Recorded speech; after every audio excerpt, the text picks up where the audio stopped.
Hey, all right, everybody, how's it going? Now, I got a lot of information here in front of me on the tablet.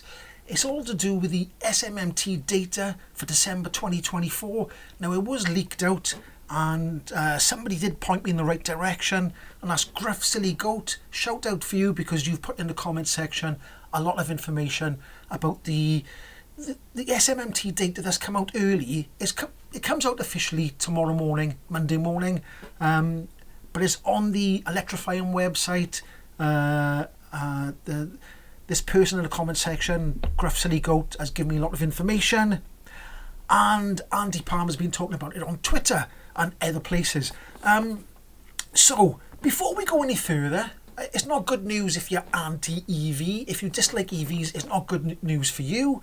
So let's try and go over a few things that they're going to say, because for some reason a lot of anti-EV people seem to be following my channel. I don't know why, but they are. So just for you people out there, before you say it's all pre-registrations, okay, pre-registrations, it's not all pre-registrations. It's not. We've already discussed this. There's the same amount of pre-registrations on petrol cars as there is as EVs. We've all looked it up. Now, even Andy Palmer said exactly the same thing, okay, on Twitter. So before you say it's all pre-registrations, I'm going to stop you right there. Stop it, okay? Stop it. Now, one of the main reasons is because it's got to be down to all the deals and everything on EVs. Now, the ZEV mandate is designed to make car manufacturers sell more EVs and sell less petrol cars and less diesel cars, or sell less cars with high emissions, if that makes sense. Okay, so the ZEV mandate is trying to force car manufacturers to sell cars with lower emissions. Okay, that is the goal. That's the goal of the ZEV mandate. For some reason, these anti-EV people keep repeating what the ZEV mandate is, thinking they've got one up on you by repeating what the ZEV... I don't understand, right? So, it's not all pre-registrations. It's got a lot to do, right, with the deals and everything like that for trying to sell and pushing EVs, okay? There's not thousands and thousands of hidden electric cars behind the bush somewhere. So stop it, okay? Stop it. Cut it out. Now, let's get down to the nitty-gritty. Well, I say nitty-gritty. I probably haven't got all the nitty and all the gritty, but I've got some of the nit and some of the grit, if that makes any sense. Now, what have I got written down by here? It says, now this is from Electrifying, and it says the first year of mandated targets finished with another strong December performance, with around 44,000 new battery electric vehicle BEV registrations, accounting for 31% of the market, the highest since December 2022's record of 32.9%. As a result, BEVs made up 19.6% of the market share in 2024, the whole of 2024, and the number of units sold in 2024 was 382,000 units, or 382,000 BEVs. All pre-registrations, according to the anti-EV people. Oh, dear me. Right. What's it say by here? That's up by more than a fifth of around 67,000 units from last year. So it's gone up. So EV sales have gone up by 67,000 units. But it says it's short of the 22% demand but demanded by the mandate. Okay, so EV sales are up, even though through the year we had certain people saying that EV sales were down, or they'd flatlined, or what was the other word? Plummeted. But EV sales are actually up.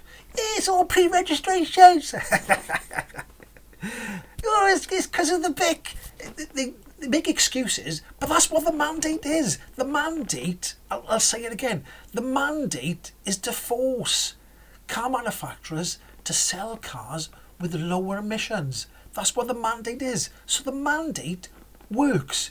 It does work because it's doing what it says on the tin. Okay? Now, obviously, people are going to say December was a massive push to get through the 22% and try and get less fines. But now we're in 2025, it's going to be 28%. So they can't let off the gas. They've got to keep going with the mandate. They can't go, oh well, we've pushed for December, but we're not bother for the rest of the year now. This year, I mean. Anyway, I'm waffling again. I got loads of information and I'm waffling. So the information that Silly Goat Gruff, is this Silly Goat Gruff? I can't. Gruff Silly Goat. It said diesel is down 13.5%. And they sold 19,246 fewer cars in 2024 than 2023. So the actual market share of diesel in 2024 is only 6.3%. Petrol is down 4.4%, selling 47,000 fewer cars in 2024. Market share is down from 52.2%. Market share is down to 52.2% from 56%. HEVs are up 9.6%, FEVs are up 18.3%, and BEVs are up 21.4%. The overall market increased by The overall market increased by 2.6%, and 1.9 million vehicles. It says 1.9, a bit more than 1.9 vehicles sold and registered in 2024. Now, here's another bit of interesting information. It says the government says that it expects the targets to be met, saying as part of the flexibilities in the ZEV mandate, manufacturers also have a CO2 target, as well as a target on the number of vehicles sold. It says preliminary DFT DVLA data suggests that when this is taken into account, the car market as a whole will have achieved the 22% ZEV mandate target. We're confident the whole market has complied with the 22% target and that no car manufacturer will need to pay fines. So look, you can all rest easy, you anti-EV mob. It says by here that, look, it says no car manufacturer will have to pay any fines. Ooh. Right. I don't know if that'll ring true this year in 2025 when it's 28%, because 28% is a bit of a jump. It's a bit of a jump. So what other information I got by here? I think this was a little bit from Andy Palmer, and I think he did say at the end by here, he said, it's talking about the top selling cars. The top selling car was the Ford Puma, and the top selling EV was the Tesla Model Y. And it says that SUVs have become the biggest segment, overtaking the Super Mini. The EV mandate at 22% will be met by the industry in 2024 through flexibility built into the legislation. Okay, so like I said, you can all put your handbags down, basically, right? You can put your handbags down and calm down. It says gross incentives on EVs probably at similar level to ICE, but more work required on deployment of chargers. Long story short, the ZEV mandate is working. So, what's my thought on all this then? Well, like I said, the ZEV mandate is doing exactly what it was meant to do. It's working. It is working. Now, like I said, soon as these figures come out, people who don't like EV. No. I'll try and clear something up by here. A lot of people say it's not that we don't like EVs. It's all about government control. Okay? Now, I'm calling bull. Okay? It's the people do not like EVs. They don't like EVs. It's not about the government control. They're just using that as a sort of a thing. They're just using it as a thing. They don't like EVs because if they did like EVs, they wouldn't mind the government saying, let's all buy EVs. Am I right? Am I right?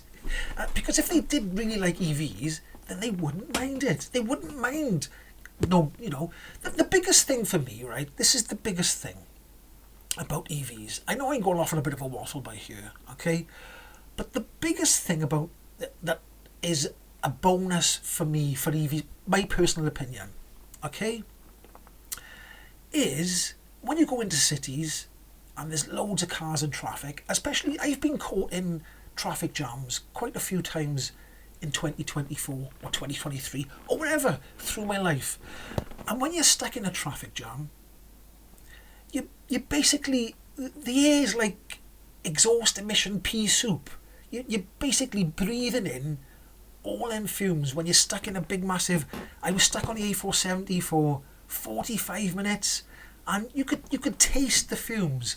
So the biggest bonus point I could say for EVs is that wouldn't exist. If all the EVs were stuck in traffic, you wouldn't have all the tailpipes blowing out emissions and everybody breathing it in. And that's the biggest point for me. There's loads of other benefits that I like, but that's the biggest one. Is reducing the amount of exhaust emissions in built up areas that I've got to sit in, or you've got to sit in, or your kids have got to sit in, or anybody in your family's got to sit in. That is the biggest bonus point for me. So there we go. So what's my take on it? EV sales are up. There's no denying it that EV sales are up. There's more on the roads. I can see them with my own eyeballs. If you look for EVs, you'll see they're everywhere.